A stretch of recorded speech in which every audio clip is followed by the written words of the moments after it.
বং crush. বলা ভালো, বাংলার মেয়েদের ক্রাশের তালিকার সর্বপ্রথম যে মানুষটি থাকেন, যার নামে বাংলার মহিলা থেকে পুরুষ সকলে একবারে চেনে। বাংলা রাজনীতির কালারফুল বয় মদন মিত্র। সোশ্যাল মিডিয়ায় দারুণ জনপ্রিয় কামারহাটির তৃণমূল বিধায়ক। বহুবার সাক্ষাৎকারে বলেছেন তিনি এভারগ্রিন, আর সেই এভারগ্রিন থাকার পেছনে রহস্য তার অসংখ্য বান্ধবী। মদন মিত্র মনে করে জীবনে বান্ধবী থাকা জরুরি, তাতে মন সবুজ হয়ে থাকে। দোলের দিনে পাশে সুন্দরী মেয়ের সাথে ছবি। প্রশ্ন উঠছে, কে এই সুন্দরী? মদন মিত্রের নতুন কোনো বান্ধবী তিনি?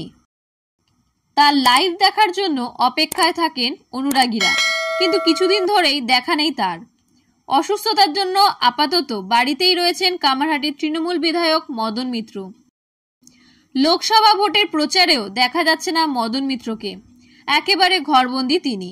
বহুদিন পর হোলি উপলক্ষে ফেসবুকে ছবি শেয়ার করেছেন সকলের প্রিয় মদন দা। দোলের ছবি শেয়ার করলেন ফেসবুকে, পাশে বসে তার ছোট ছেলে স্ত্রী, নাম মেঘনা মিত্র।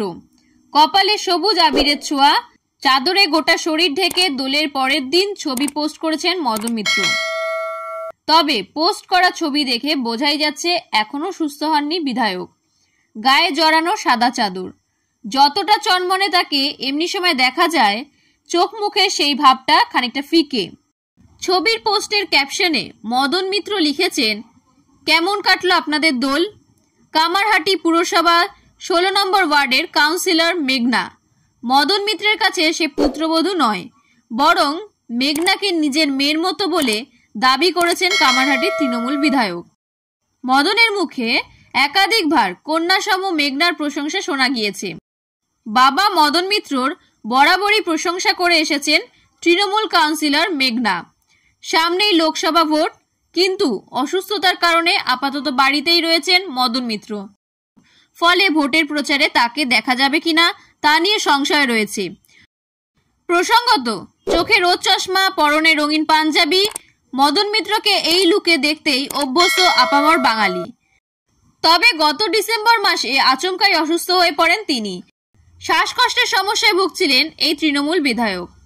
ভর্তি করতে হয় হাসপাতালে। সূত্রের খবর, তার নিউমোনিয়া হয়েছিল।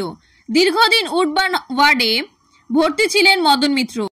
সেখানে খিঁচুনির জেরে পড়ে যান তিনি, ভেঙে যায় বাম কাঁধের হাড়। পরে সুস্থ হয়ে বাড়ি ফেরেন তৃণমূল নেতা। মদনের পোস্টের কমেন্টেও অনেকে তার আরোগ্য কামনা করেছেন। দ্রুত সুস্থ হয়ে রাজনীতির ময়দানে ফিরে আসুন, এটাই কামনা করছেন অনেকেই।